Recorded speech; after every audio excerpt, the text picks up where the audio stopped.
Hey, what's up? This is Andy Q coming to you live and direct from the Positive Pomona Production Studios in downtown Pomona, the Arts Colony, right off of 2nd Street and Gary. We're actually on 4th and Park. And today I have in studio a couple of youngsters from different high schools that will be talking about a project that we've been working on for the past, 3-4 months that have to do with parks, green spaces, and community gardens. So I'm going to go ahead and around the room, and our youngsters will introduce themselves and tell them what school they're from. And then we'll start the show. So first we have... Hello, Pomona. My name is Diego Guillermo, and I'm a student from Fremont Academy. All right. Hi, Pomona. I'm Leslie Alvarez from Diamond Ranch High School. All right. Heyo, I'm Ash, and I'm from Pomona High School.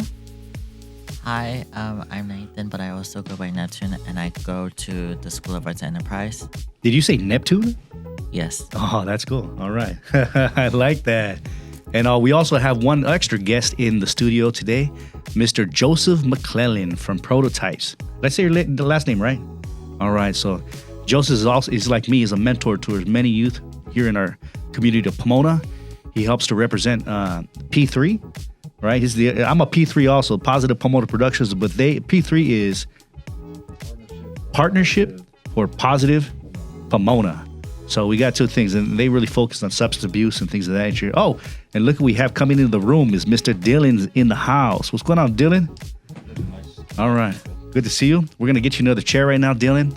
So while we get you another chair and get you seated down, you'll probably sit here next to me so we can share a little microphone. Again, we're talking today about the project we've been doing for the past few months that has to do with surveying and assessing our local park systems, also the green spaces and community gardens. So, again, just to give you a background, our group is called ACT, All Children Thrive Pomona. All Children Thrive Pomona. We're a couple of adults that have gotten together with the Pomona Promise network, and we've been reaching out to our high school age students to engage them on their thoughts and opinions on how they view our regional parks, our city parks and our green spaces, and our community gardens. We understand that there's going to be money coming into our city, and we really want and encourage our local leaders and elected officials to choose wisely, to spend the money wisely, and more than anything, we want the youth voice to be heard. Because at one point, all these youngsters in the room that are in high school right now, they will be adults, and perhaps they'll stay here in Pomona, maybe have families of their own. And so we want to give them the tools to help shape their community as they see fit. So let's see who we're gonna start off with Diego. So Diego, give us a snapshot of a little bit about what your experience has been in this program in the last few months. Well, to start with everything, it has been wonderful, honestly. It has been wonderful to work with Andy. We had a career event on Fremont Academy last week where me and Andy worked to get as much people as we can to inform them about the work we're doing and how it might affect the future in Pomona. All right, cool. Thank you very much. Okay, what's your thoughts, Leslie? So honestly, working with Andy has been a great experience. Sometimes we go outside of Pomona and visit other parks that are outside Pomona to check what we can improve with the parks in Pomona. For example, shading, different type of programs to achieve with Pomona, and I guess just the green space all around Pomona. And it's been a great experience. So I thank you for that, Andy. Cool. All right. Dylan. Working with you, Andy, and with the group, it's been a privilege. We've done a lot of things. We've gone out to many places. Like Leslie said, we've gone to parks and other places outside of Pomona to check it out and compare in order for us to make this survey happen. Other things, we went to legislative luncheon. Mm-hmm. We met our elected officials and some of the people in our community, which was a very nice experience. And I'm pretty sure last weekend, me, Andy, and Sevi, we were at the Happy Me, Happy We event at downtown Pomona at Western Union. It was a really nice experience. We even did another podcast. And yeah, it's been very great. Cool. What are your thoughts over there on the couch? So far, my experience with the group has been very eye-opening. Unfortunately, I haven't been able to be as active as I would have liked to be, but whenever I'm out in the community or at a park, I just notice things I wouldn't have noticed before joining, and I become more aware of like issues around Pomona. I would say I've had a pretty positive experience in this group, and I thought for me it's also eye-opening too, because I usually most of the time don't have time to go to parks. So, and I also haven't been so active, but I've tried my best because I also have a really busy schedule. But it's been very eye-opening for all of this experience. Oh, cool. Well, thank you for the nice comments you had for me. That makes me feel good. However, I don't do this work to help me feel good. I do this work because I think that one of the most important things that a person can do, and maybe Joseph will agree over there, is have an impactful effect on the life of a young person. Often as young people, we don't, and I'm thinking about myself when I was a teenager at least, we don't feel that we have a voice within our community of adults. And from what I understand as I've grown up, most of the main changes that have happened in the world, the big changes, have happened because of young people, youth culture, and particularly transitional age youth, exiting out of high school and going to college. I mean, most of the world changes have happened because of young people have had passion to make a difference within the community. So again, we all live and go to school here in the city of Pomona. The city of Pomona is an interesting place in the sense where you have a lot of highs and lows in this city. You have places that millionaires live in homes up in Ganesha Hills and some other places. You have historical districts where you have beautiful old homes and well-off people live there as well. But you also have some kind of ghetto areas as well, where you got some high-density housing. You got neighborhoods that are sometimes filled with gang members. We have a homeless issue here in this city like just about any other city in the world. So, again, we got a lot of mixture here. Now, when I was growing up in the 90s, I was in high school in the 90s, Pomona was known to people outside of the city as a place, of gang members, of drugs, of prostitution, and homelessness. A lot of people, I remember growing up, they didn't have very many positive things to think of or say about Pomona.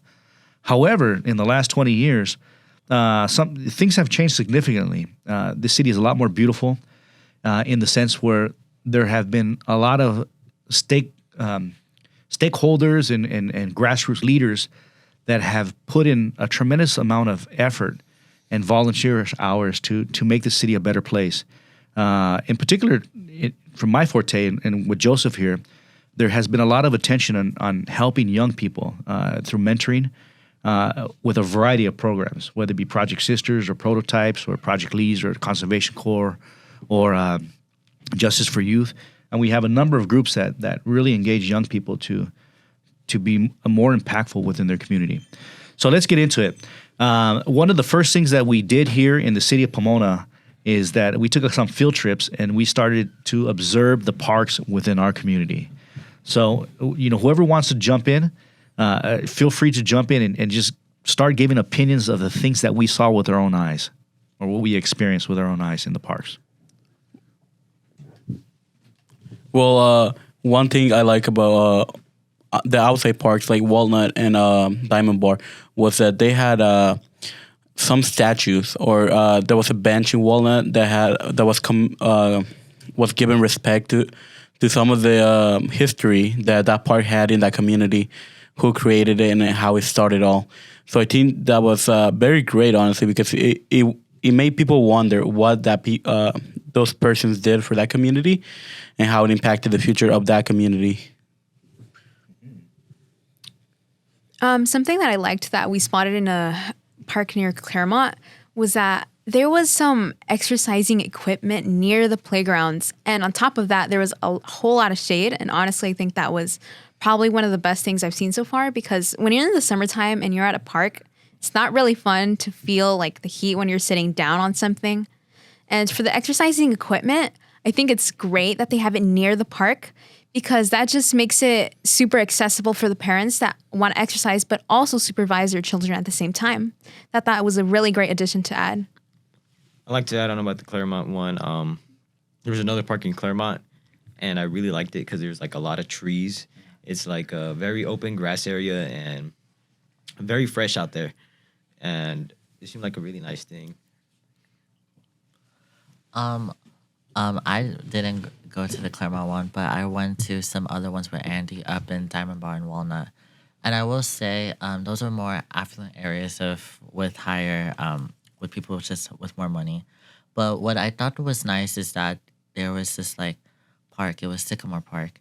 It was it had a nice little creek, and it had like a lot of vegetation, and it had like a really cool park. And there was also that trail that's really close to Lorbeer, and that was a really cool park. And also the one in Walnut that we first went to, it had a really big grassy area. And there's also some I've been to in Claremont that are not necessarily big up front, but they have a huge trail that going through the hills of Claremont. So Also, to add on for the Sycamore Park, I did notice there was a wheelchair accessibility there. Ah, yeah. And I think that more parks just need to include that. So, okay. Now, what in comparison to the parks that we visited and our parks in Pomona, what do you think the biggest contrast is? In my opinion, the biggest contrast that we had between Diamond Bar, Walnut, and Pomona is the bathrooms, right? I have visited many of the parks in Pomona, like Martin Luther King Park, Washington Park, and Ralph Wench Park, right? And one of the key things that many families, when we interviewed them, said that bathrooms are a big thing for them. If a bathroom is something that they view negatively, they will leave that park and go for another one. For example, during our interviews in Sycamore Park and Diamond Bar, we interviewed a family of two parents and one child. During that, they stated that having a bad bathroom leads to them going to parks that are way farther than where they live. For example, Diamond Bar. I'm a parent, and I have two small children, a 5 and a 7-year-old, and I'm constantly at in particular, Ted Green Park for baseball. And just about every time I've been there, I've had an experience that wasn't so pleasant. I'll give you an example. They don't open the restrooms till about 3 o'clock. Now, since they don't open the restrooms till about 3 o'clock, 4 o'clock, when people are coming in with families and kids are getting out of school, a lot of the homeless people know that many restrooms aren't open until that time. So you'll have a number of homeless people that will use the restrooms to clean themselves. And sometimes they kind of post up in the restrooms. So for me as a parent, and my little boy's got to go to the restroom, I can't just say, it's over there, mijo, go ahead and go. I have to walk with them, and I have to kind of navigate, because sometimes, some of the homeless people will have all their stuff out in a stall, and you kind of have to walk around them or walk over, to avoid stepping on their stuff.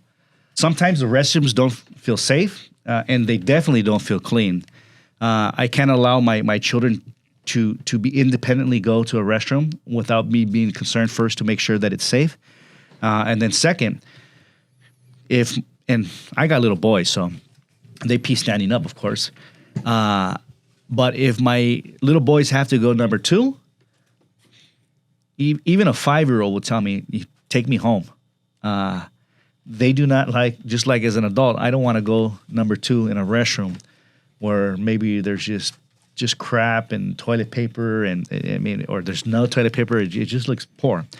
So, and a lot of families feel like I do, in the sense where number 1 in Pomona, as we were saying, compare and contrast, is that I would say the majority of the restrooms in parks here in this city do not feel safe or clean. Would you guys agree? Yeah, Yes, I would too. I agree with your statement. Additionally, it's just very bad thing because it interrupts family gatherings or stuff like that. For example, let's say you have a group of people or your friends, just your friends playing basketball.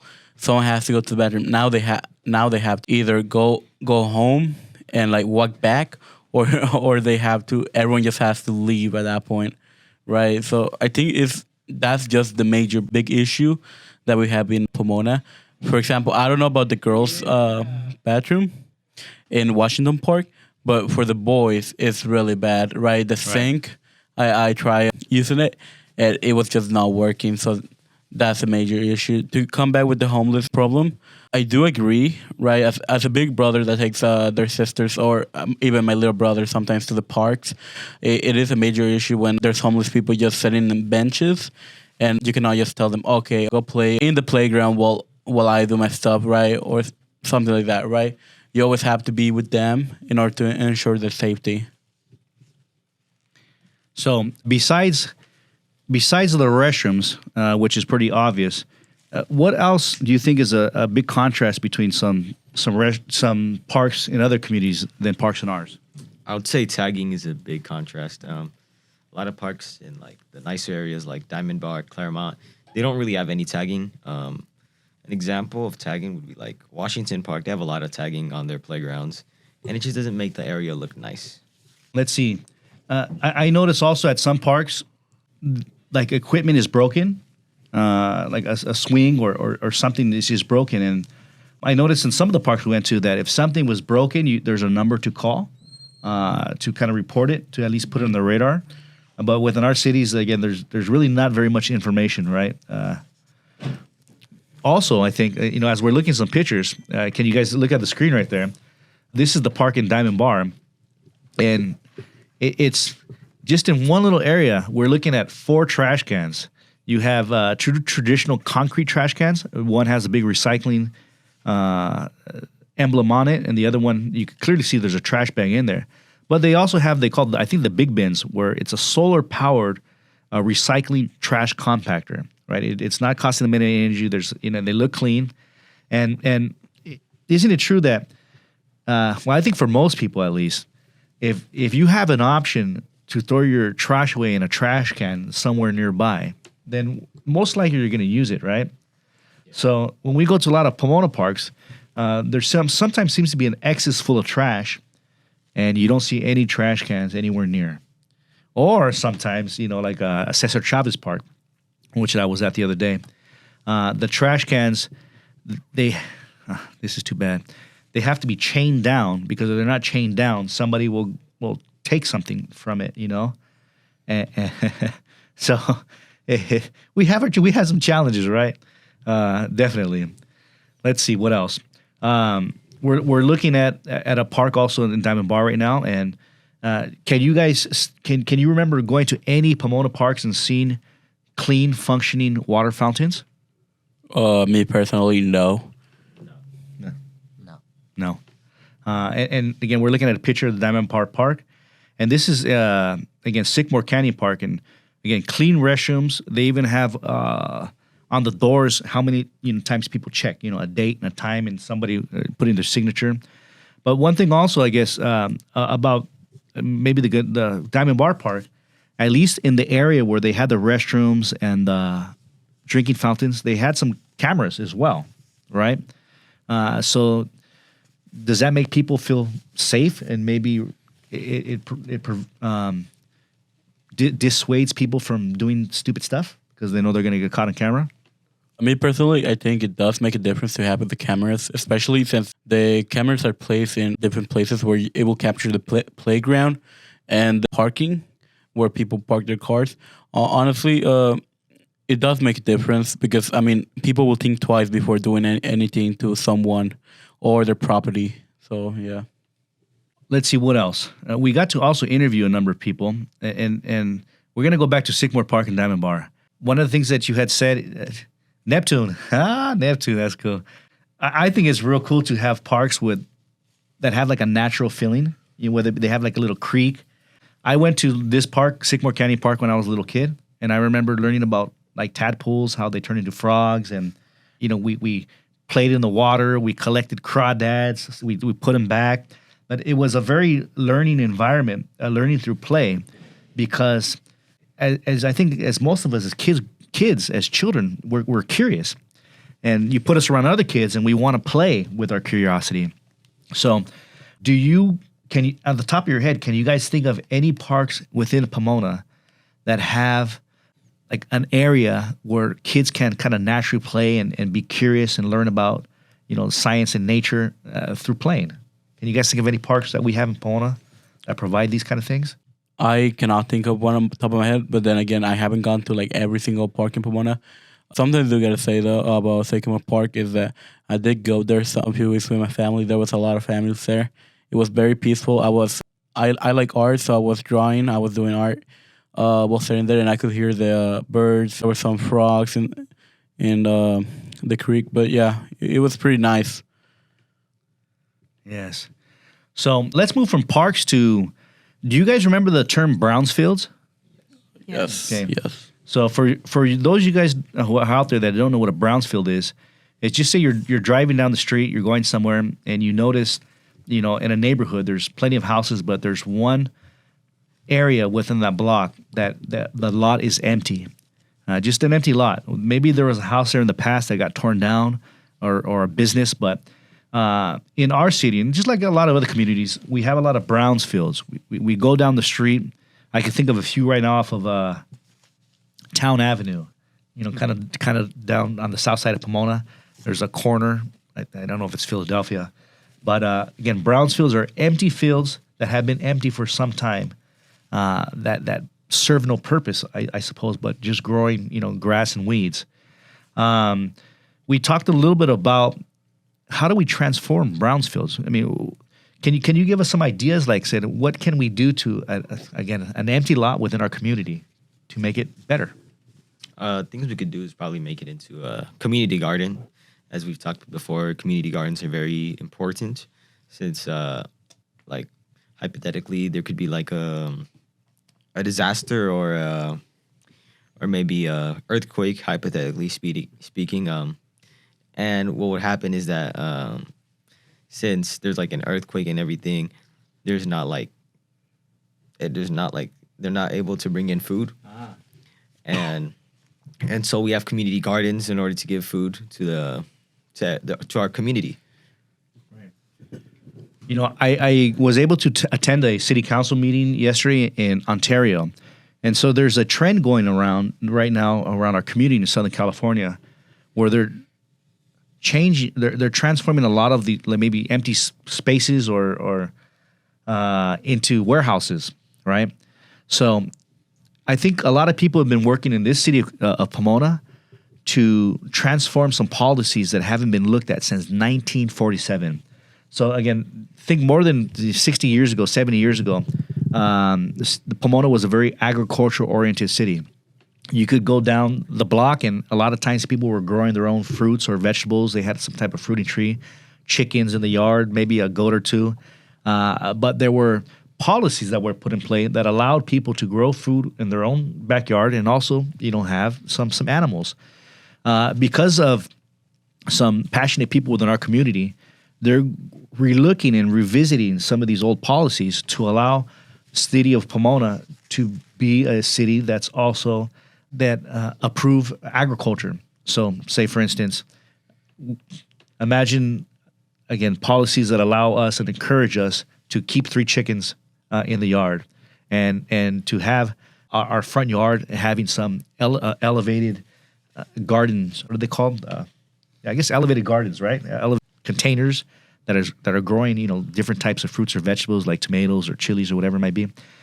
Did you guys know that they did a nationwide project in Belgium where they gave like 2,000 people chickens for up to 3 chickens per household, and this experiment they did, it helped to reduce green waste within the community because everything we throw into the trash, right?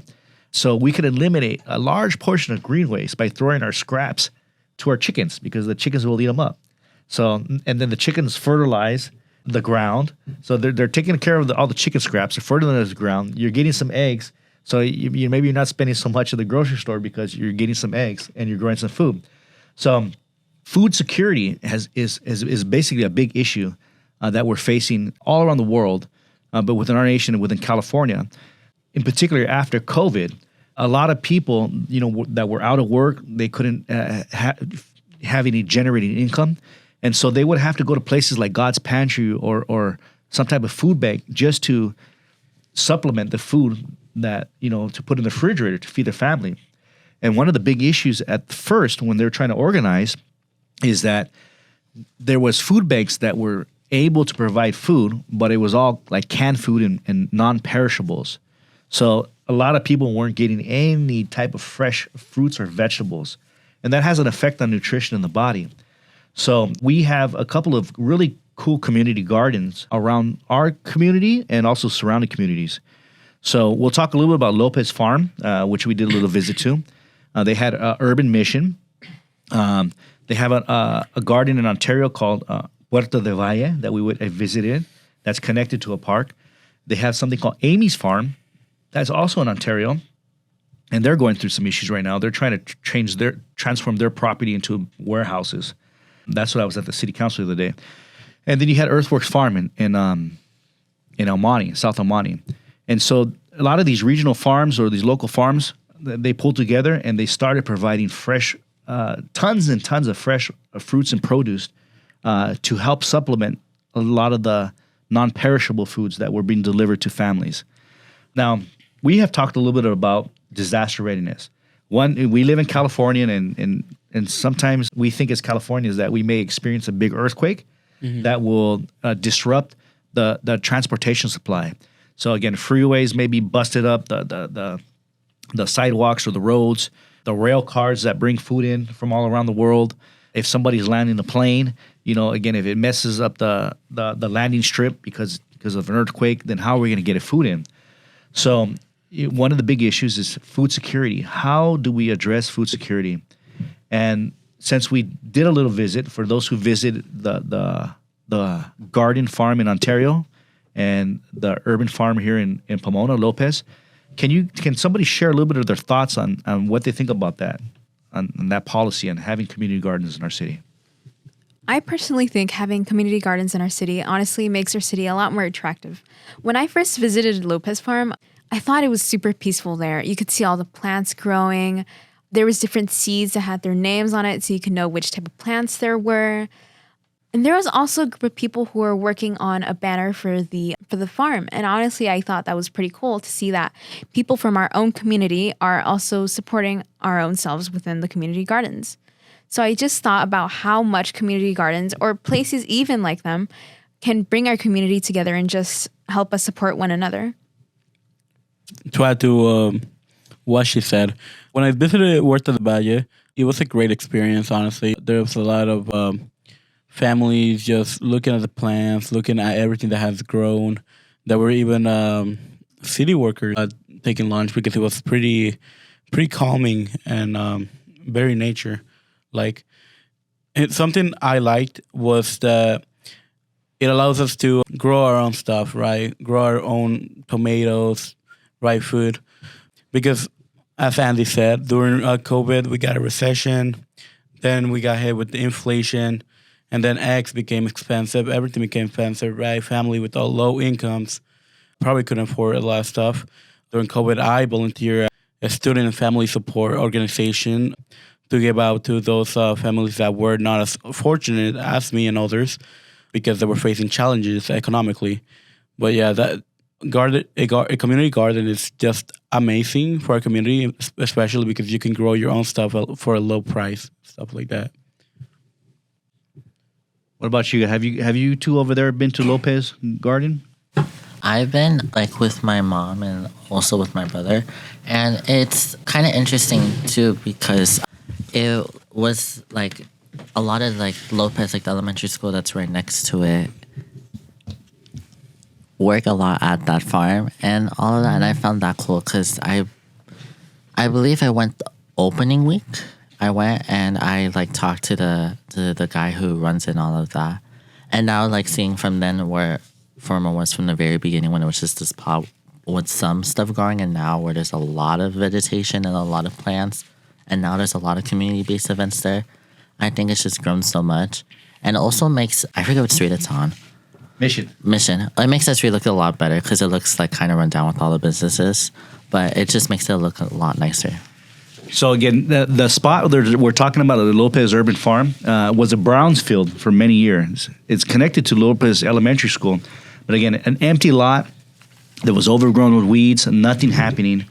And all of a sudden, and again, an inspired community member, connected with other inspired community members, and connected with champions that were elected officials, that some way, somehow, and working with the school district as well, they transformed this place into something beautiful. Now, you can't see it on our end, but we're looking at some pictures where I'll give you a little snapshot again of a place that was empty for more than 20 years with nothing happening on it. All of a sudden now it has a bodega that's open at least once a week that is full. It's a container full of items that are donated or gifted, and that people can come in and either, if they don't got any money, they could take something without paying, or if they got some money, they could leave a donation.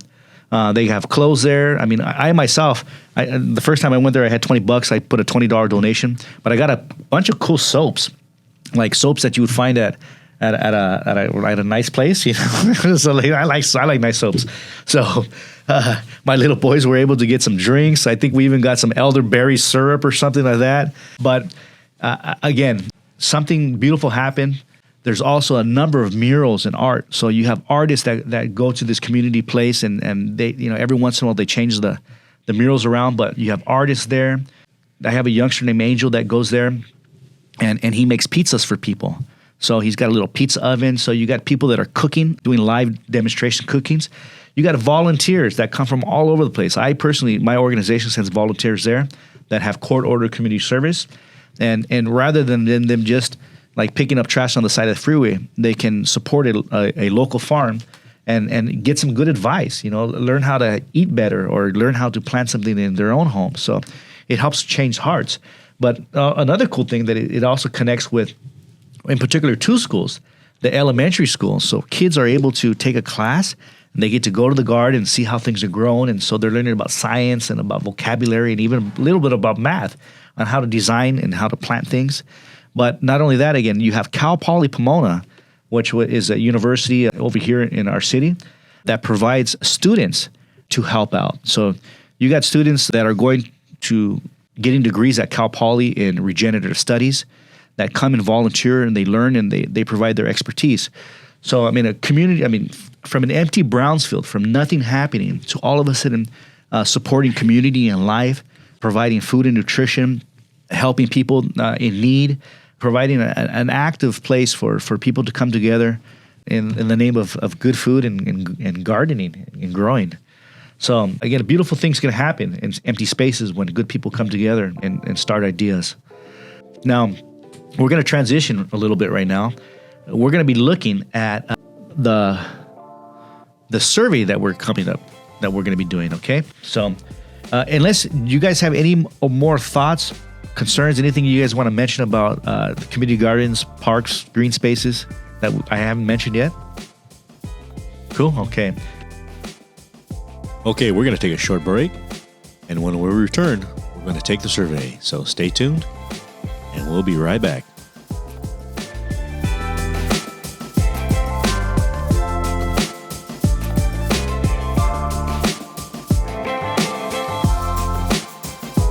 Cool, okay. So again, one of the outcomes that we're trying to achieve here is we're with the help of these youngsters, we're putting together a community survey. We're going to put it on posters and a QR code and put these posters all around the high schools and some other places. And we want to get as many people as we can to take this survey so that we have data to back up some decision making that our local officials will be able to make with the monies that they'll be spending to help improve our community. So I guess we'll kind of play. Again, this is a survey called Survey 123. So the first question is, how often do you visit a local park? And so we have an option of daily, a few times a week, once a month, rarely, or never. Let's just go around real quick. We'll start with you, Diego, and go around. What's your answer? For me, it will be once a week. I usually go with my family on the weekends. Okay. So, yeah, that's just me. Right. I also go around once a week, also with my family on the weekends. We normally go to hiking trails, just somewhere to walk and have a good time, I guess. All right. And I go once a week for baseball for little boys or taking my son bicycling or something.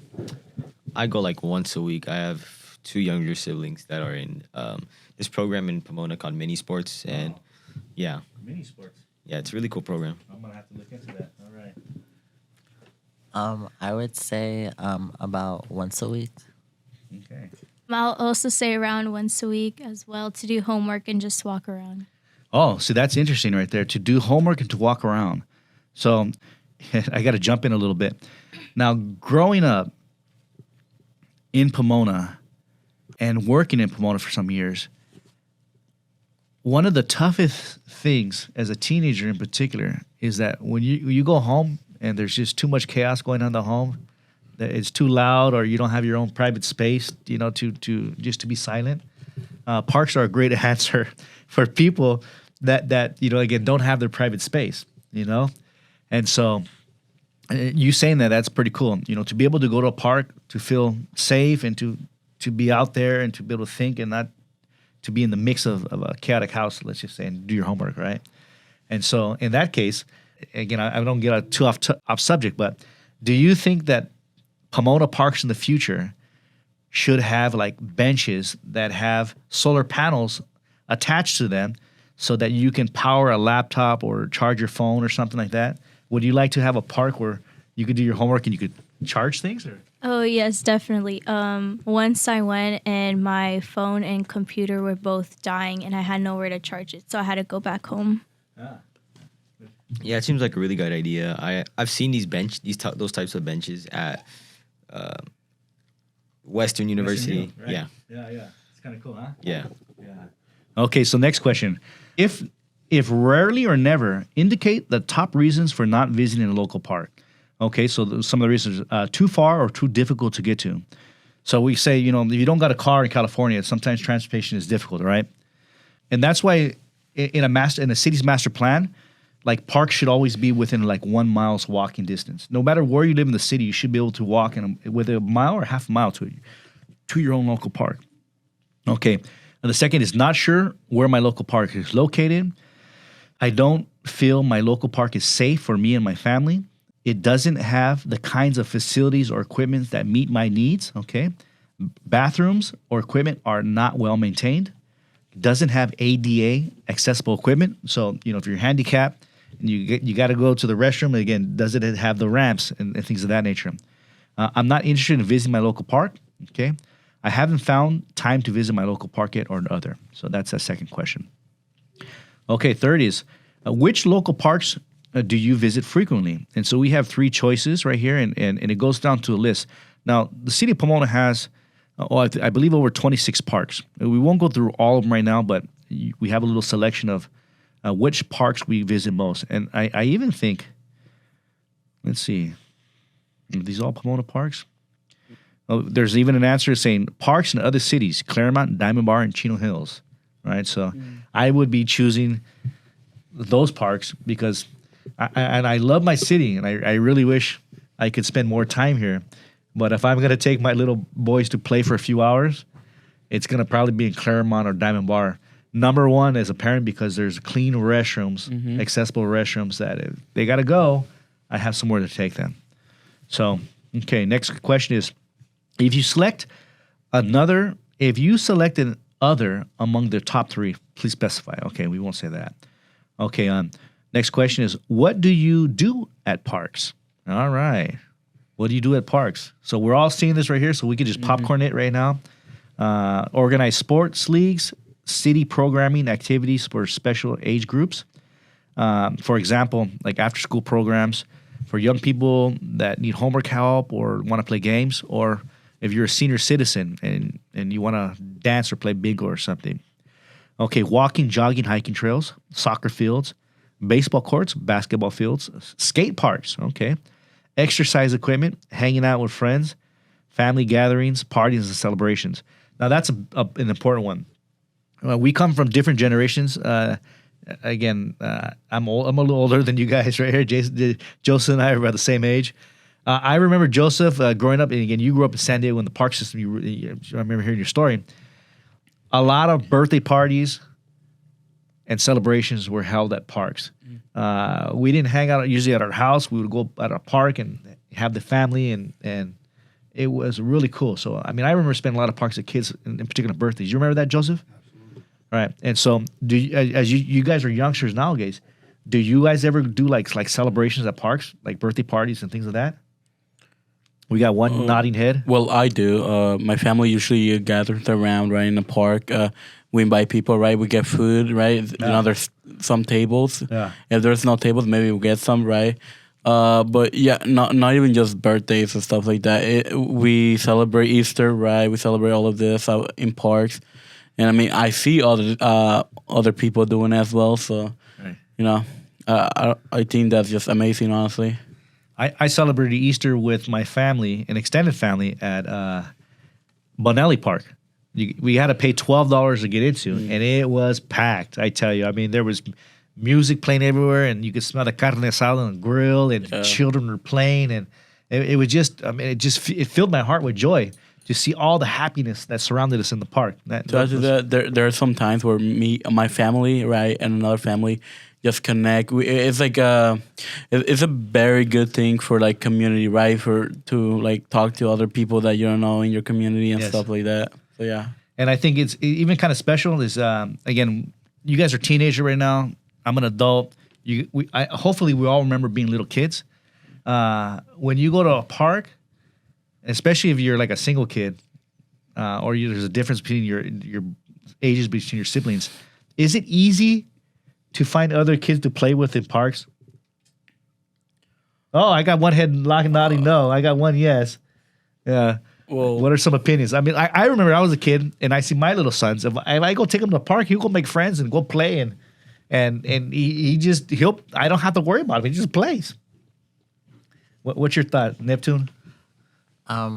Well, to be honest, my parents didn't take me to much of like local parks. I would always go to like Bonelli, but even then, I'm also kind of like antisocial, so I won't go into random people. But even then, now I usually would just keep to myself. Or like even when I was a kid to go to parks, I never did that really to like go make friends. Even if there was a lot of kids, I usually would just stay off the playground if it was like that. All right. Well, my experience has been different. I'm not sure how kids are these days, but back then when I would go, I'd always go with some of my friends to play tag or just do whatever at the park. And usually like a few kids would join or we'd join a few kids on whatever they're doing. So cool. Any other thoughts? When I was a kid, I would like join other kids, you know. I don't know about right now because I mean, I feel like there's like less kids at parks. So I don't know if the kids that go now if it would be easy for them to make friends, but I remember I would just always like find other random kids and just play with them. It was a fun time. Cool. All right, let's get next question. Oh, okay. If you guys want to jump in for any of those things, you know, fathering gatherings, hang out with friends, yes, exercise equipment. When I was a kid, skate parks didn't exist because there was a lot of liability. But we do have a skate park in Pomona, and whenever I go to Palomares, it usually seems pretty active. Like people like going there, right? Okay, well, let's go to the next question. What would you do more of at a park if it was available? Okay, what would you do more at a park if it was available? So the choices are, would you do organized sports leagues? Okay. I think this city we have, I don't know if we have Pop Warner, but I know we got soccer and baseball in a number of parks. City programming activities for specific ages. Again, like we're talking about, like parks are really good for senior citizens. You know, you could play bingo or make friends or dance or have a lunch program. So those are kind of nice. If you had a wish list, what kind of programming would you guys be interested in doing at a park? I recently got into skateboard, so the skate park is a really interesting part of the survey, honestly. In my school, there's a lot of skaters, right? We usually have like just a corner of where people like lock up their skateboards and get it after school ends so they can go home, right? But yeah, that's something great. Something else is I like jogging, right? But you know, my family don't think it's safe at night or something like that, right? Because of either homeless people or maybe people doing something sketchy. So yeah, that's a big issue, right? So I usually don't get permission to go and jog on parks, right? So that's something that I could like to change, right? Yeah. But yeah. What about you? Yeah, honestly, I feel like I would like more liberty, I guess, within these parks. I guess the city program, I think that would be good, was that bringing back karate. Ah, okay. Yeah. They recently took it out of Washington Park. and I'm not sure exactly why, but I remember my older sister, she would go to karate, and somehow every time that she came home, she would also show me what she learned. Really? Yeah, and it was honestly a pretty fun experience. That's cool. Just to interact with one another. It was pretty funny, honestly. If they had karate or kung fu or something like that, I would take my little boys to do that. Yeah. Right. Again, so other things are soccer fields, basketball courts, baseball fields, skate park, exercise equipment, hanging out with friends, gathering. Okay, so it's kind of the same thing if you had a park. Now, I'm going to use my imagination a little bit. If at my age right now or younger, I've been to Venice Beach, and they have like walls where you could like do art. Like, you know, you could take some cans out there, some paint, and so it's a constant creative process. And in the background, you might hear a drum circle. So you got the drums going, you got people around. It's got a vibe to it, right? So I would love to have a programming where there would be a park where you'd have free walls to paint on, you know, to do. What do you guys think about that? As an artist, I think that's great, honestly. Something we do have over parks is that I noticed that we have murals. We have very great murals, honestly. In Washington Park, there's a beautiful mural. Tony Serra Park, there was a mural, right? But yeah, that's just great, honestly. Yes. Another program that I thought would be kind of cool for gamers. Now, tell me, I don't know if anybody's gamer here, but let's say a summer time at a park where maybe they're doing a movie in the park or a concert in the park. There was also an area where they would blow up on a projector where people can play like Smash Brothers or something. So it would be open to like, 10 o'clock at night where, you're 12, 13, 14. You could be at a park that's supervised and be outside and play video games on a large projector screen wall. Do you think would people do that?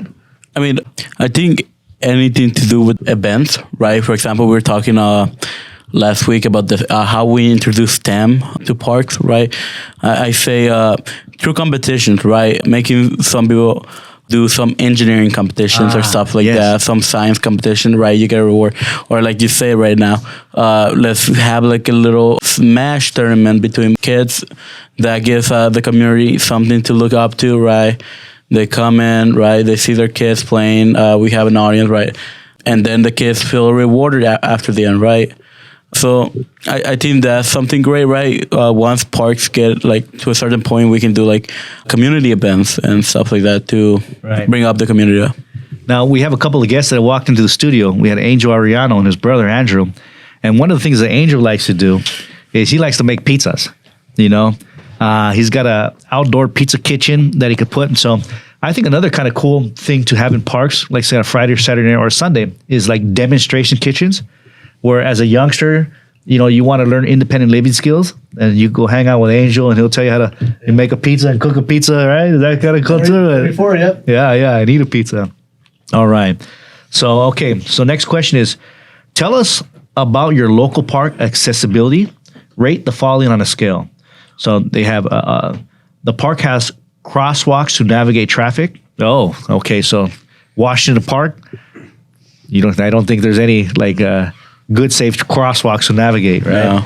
I know in some cities like El Monte, in one of their parks, they have a crosswalk just for the park that will light up on the bottom, and because there was so many traffic accidents. So that'd probably be smart, right? You got to park by school. We need something to help people identify that someone's crossing, okay? The park is accessible to those using mobility aids such as wheelchairs, okay? The park has speed zones on surrounding streets. Yeah. It's never too cool when you're at a park and a lot of kids are playing and then somebody's hitting down the street at 40, 50, 60 miles per hour. That doesn't feel too good. Parks, the park is easy to get to and close to my home. So again, one of the things we talked about, good cities usually have parks within walking distance of their home. And not, you don't have to walk 5 miles to a park, but you can walk somewhere closer. Yeah, additionally to that, we talked about the brownfields, right? Yes. We talked about how we can make some of those brownfields mini parks, right? Yes. Because there's many brownfields that close to apartments, right? For example, Beher Elementary. There's right next to the elementary school, there's a bunch of apartments, right? And in between those apartments, right, there's a big brown field just right there. Right. Good thinking. The park has sufficient parking for vehicles. Okay. The park has sufficient bike racks and locks. The park has public transportation nearby. Okay, so those are the sliding scales. Okay, next question is, in general, what attracts you to parks? And you can check all that apply. So playgrounds for children, oh, that attracts me, yes. Stress and relaxation, stress relief. That's as an adult now, that would attract me. Outdoor green spaces. Okay, everyone could agree to that. I love outdoor green spaces, especially how we talked about Claremont with the trees and making it feel shade and feels good. Exercise, yes. And again, I think we would all agree it's kind of cool to have exercise equipment, especially near the playground, so a grandparent or a parent can get a little extra exercise in while their kids are playing, right? Use of spaces for social gatherings like parties. So you got like I know Ganesha Park has a lot of band shells or the covers, and you could rent out a space. I could go to Chino Hills or other places, and they'll have places where I could plug in, and it's kind of covered in tables where you could rent out for a party. So that's kind of cool. Again, programming with organized sports teams, activities for children and seniors. Oh, all right, that was good. Okay, so next, age-appropriate playground equipment. Age-appropriate playground equipment. Now, when I think about age-appropriate playground equipment, I'm thinking about Neptune over here. And the two of you guys, when we went to the park, and you guys were just having a good old time playing. So, of course, this is during the daytime, so there's no kids there. But it looked like you guys were having a good time, right? It was inviting enough to even have big kids to play with, right? I see... there's an app there's an Instagram page called SoCal Parks where we noticed that a lot of these parks are being built. They have I forget what they're called. Zip lines. Yeah. They have like zip line things. So again, I mean, from a little kid to an adult like me could get on a zip line thing and just have fun, right? And those are kind of cool, man. Yeah. Yes. Okay. The next one is shade. Oh, that is so important in Southern California. Beautification, trees, flowers, landscaping improvements, grassy areas, yes. Wi-Fi access. Do we all agree here? Should local parks have Wi-Fi access in this modern age? Well, I mean, that sounds nice, but at the same time, they always tell you to not join like public Wi-Fi networks because it's really easy to get all your information, and especially with all of that. Yes. So I got a VPN. I mean, well, not everyone has a VPN. I know. And a VPN is a virtual private network, so you could spend a couple extra dollars on your phone and make sure that's masked. But no, you're absolutely right. And my only second concern is, and again, I don't think anybody really chooses. Nobody really wants to be homeless, but being that we have an issue, would it attract the wrong crowd? I don't know, having Wi-Fi access, or is that being exclusive? It's kind of a hard question for me. Well, I mean, it wouldn't necessarily be like if with Wi-Fi, people like who don't have either good Wi-Fi at home or can't afford it, or if they're homeless, it's a good thing for them. But for kind of how Wi-Fi is right now, it's not the best. There's a lot of pros and cons to like everything like that, but there's a little more cons to that because it's really easy to hack into public Wi-Fi spaces. All right, that's cool. Good thoughts. Okay, next question is, in general, what attracts you to parks? Okay, and it's kind of the same questions as the last one. Do playgrounds for children, do relaxation, stress, outdoor green spaces, exercise equipment, spaces for social gatherings, programming, age-appropriate playground, shade, beautification, such as trees and environment, Wi-Fi access. So, same questions. And if you have something else, it gives you ability. One of the things that's not on here that would attract me to parks is splash pads. Now, of course, again, I told you I got two little boys, and in summertime, I've been to parks in Azusa and even Chino Hills right on the way, and they got a splash pad. And as a parent, I could take a break and just have the kids play, and it's hot and it feels cool. And I like splash pads; they're kind of cool. Yeah. That'd be nice to have, right? Mm-hmm. All right. Okay, next question. If you selected exercise, please specify by checking what applies. Okay, soccer, baseball, basketball, skateboarding, exercise equipment, walking, jogging, hiking trails, and other. Leslie, I think you and I could agree. It's cool to have like nice hiking trails, right? Yeah, it is, honestly. It just makes it like a super great experience to like just get relief from all of your thoughts and problems. Right. Anybody else here like walking trails? Me. All right. Good. So I think we're all in agreement here. Okay, next is tell us about your park's physical structures.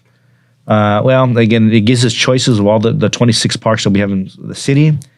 And it says, which of the following does the park have?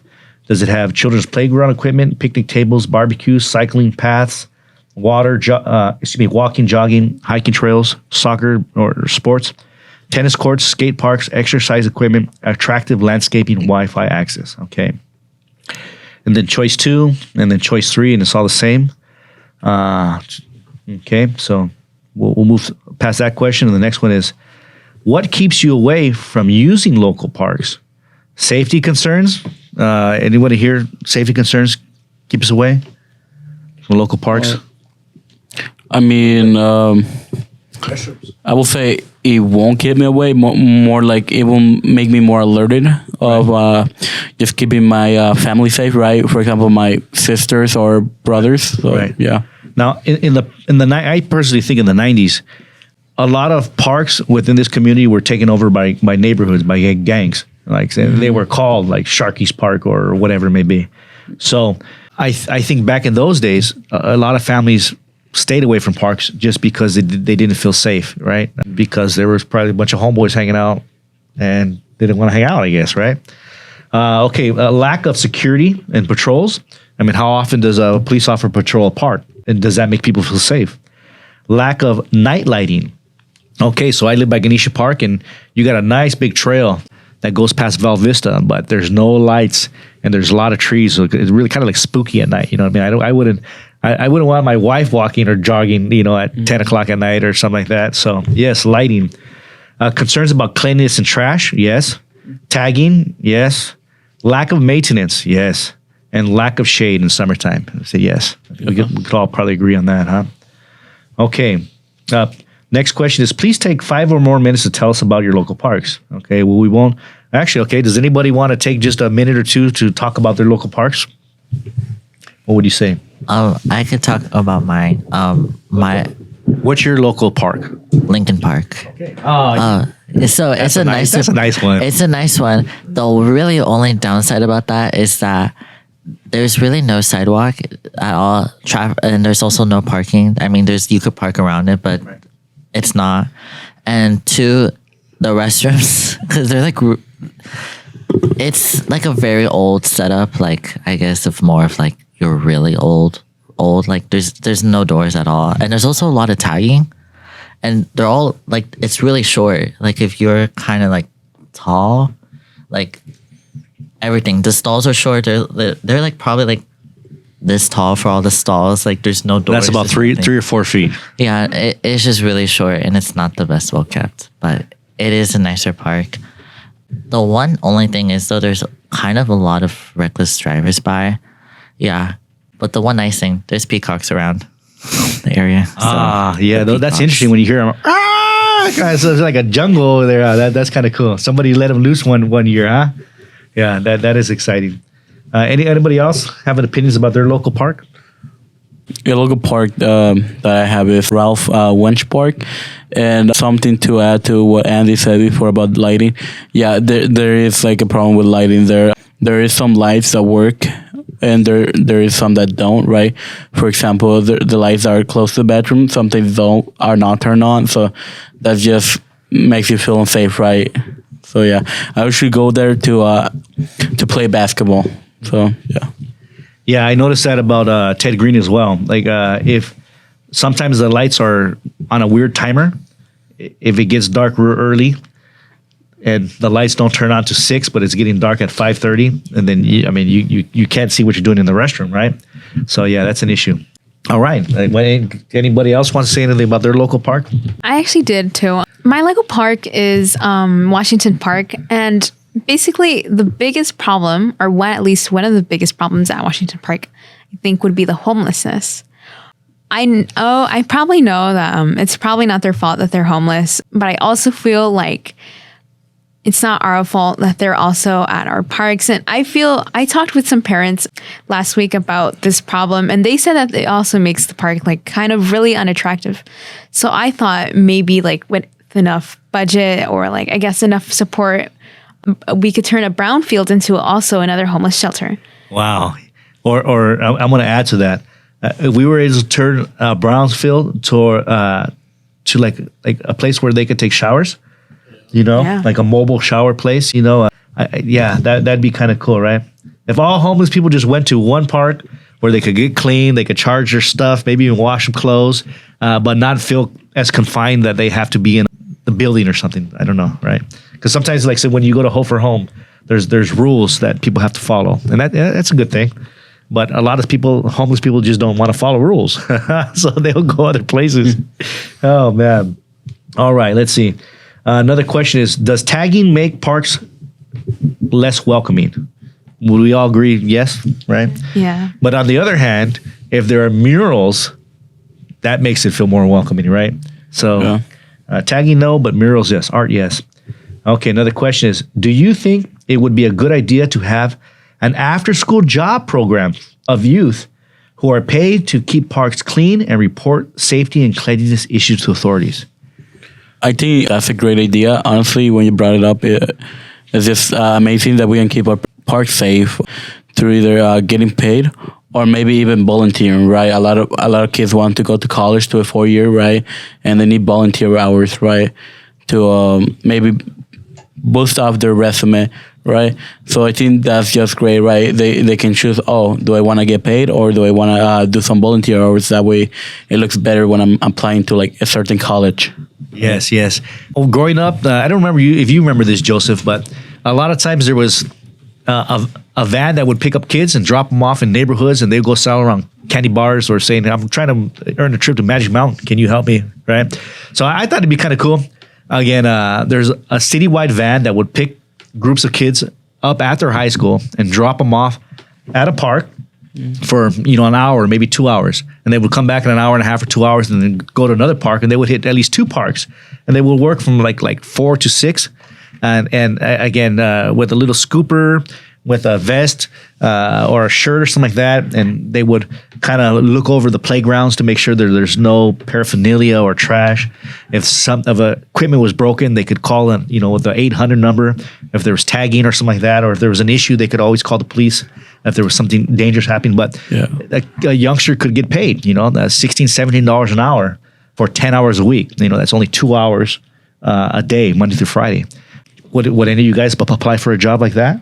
I personally would. Honestly, also that will combat the security, right, type issue. Or, we have like a bunch of kids just going here cleaning, right? They can report like anything that's happening, and they're looking over the playgrounds and stuff. So, yeah. Yeah, cool. All right. Okay, let's see. Next question. If yes, would you be interested in joining an after-school program? Okay, so yes. Okay, next question is, what type of equipment have you seen in other city parks that you would like to see in Pomona? Something that I saw that, again, going back onto that Claremont Park, was the exercising equipment. That was super cool, honestly. And it was just like such a creative idea. Honestly, just added more aesthetic to the park and just made it much more welcoming. I feel like that's a great idea. And not only did it have the exercising equipment, but I had a whole piece of shade above. And honestly, I think that's a great idea. And also, as I said earlier, it was near the playground, so you can exercise while watching or supervise your kids. Honestly, it's a great idea, I think. I also think that's a great idea because honestly, I don't remember what park I went. I think it was somewhere close to LA. Right? They had gym equipment, right, that you use, right? And I don't know what the thing is called where you walk and it moves, right? That was great, honestly, because it allowed me to exercise while being with my family. Honestly, I think if it was in Pomona, right, that type of gym equipment, I will personally use it, right? And maybe other parents or maybe elderly people will use it to watch over their kids while maintaining a good physical health, because I mean, it's important to maintain a good physical health. I like to add on. It would not necessarily be equipment, but there is like something else I would like to see in Pomona. Is like it'd be like these like, I guess, like educational like type posters. Yes. Yeah, that tell you about like the area and surroundings of that park. So like this one park, it has like a poster about this like butterfly garden, and it's very educational for the kids, because that's how the kids could learn. Adding back to what Andy said, back in his day, the kids would learn through parks, and also that's what they do at Lopez Farm too. Right. Cool. Yeah, I agree with that, because that will be pretty cool, right? Kids looking at poster, learn about photosynthesis or different type of sciences. It will be great. You and I had talked about having like STEM type or STEAM type equipment that would be fun, but also educational and learning, right? Yeah. Yeah, right. All right. Any thoughts over here? If you had a magic wand and we could put something at the park, what would it be? It's not necessarily equipment, but more like recreational centers. Okay. Where I could do my homework, or like different people, like groups of people can meet up, or different clubs or different organizations can meet up there, and they can hold events. And it's like a nice indoor area. So like when it does get hot, we have a place to go during summer. Cool. And that's important, especially in Pomona. We know, in particular, a lot of senior citizens and people struggling. It gets so hot, and if you don't got an air conditioning or can afford to pay that air conditioning bill, we got to go somewhere. Like I remember, it used to be going to the mall. I used to get on the bus and go hang on the mall all day because it was air conditioning, right? Or the library sometimes. But yes, that would be nice. Or local parks, we didn't have to go 10, 15 miles away, but we could just go a mile away and hang out somewhere nice. To add to that, right, there's this nonprofit organization called Ayudar. They're with, I think, Justice Free. They're doing like a collaboration with them. And they created a program called Connect. Connect for or something like that, where they just take kids to different places. So they like built up a sense of community right there with different kids, like teenagers from like different ages. So yeah, that's pretty cool. Yeah, nice. Okay, so we're on our last question. Okay, we got all through them. The last question is, how can Pomona Parks better represent its culture and history? How can Pomona Parks better represent their culture and history? Well, as you said, Andy, Pomona was initially known for its great agriculture, and I think having more greenery, or what say you, I guess trees that give out oranges, apples, or such, that would be such a great addition to the parks. Because going back to community gardens, let's say we're in a crisis and we need like extra supplies, those trees would be excellent at giving out supplies, food, and such when we're in such an emergency. So I think that's a great addition to add to Pomona's beneficial, and also going back to its culture and history. Cool. I think another way we could better represent Pomona's culture and history is like by adding statues or like any benches that are like in memory or in honor of certain leaders or somebody in the past, like maybe the founder of Pomona. Right. Now, I'm going to add on to that, Dylan, in the sense where it have a QR code where you can use your phone to connect to a YouTube video that would share a history. Because, when we went to the park in Walnut, there was a family that was honored. And again, if you didn't know that family, you didn't know the history, you just seen a name. But if I was able to link to like a podcast or a video, and it would give me some, background on who these people were, I think that's kind of cool. So kind of like an art museum, like yes. where you have like this QR code, you have these headphones, and you could like listen to about like the quote unquote art and everything. Right. Yeah, I think that'd be like a really nice addition and like a new innovation in parks. Yeah. Additionally, I think painting some murals of some Pomona leaders that have changed our community or made big changes to either the topic in education or medical health for low-income families or stuff like that. Right. I think that will be great. Cool. Okay. Any last thoughts or comments? How can Pomona Parks better represent their culture and history? I think that everything else that was said was a good idea. Maybe stuff that can make like local parks like more and like Brownsfields more like approachable, more friendly, is because some are like really small to have like little like walkway paths, but around those walkway paths could be of local like fruits and stuff like that, where they're in those like planters that are above. So it could be of like those programs where you could get food, and it could also be of of local plants, because there's not a local plants in a lot of these areas because of just how like suburban area has been to have like more of like nicer plants instead of wildflower plants and all of that, and that could also benefit like the bee like local bees and everything like that instead of the European bee and stuff like that.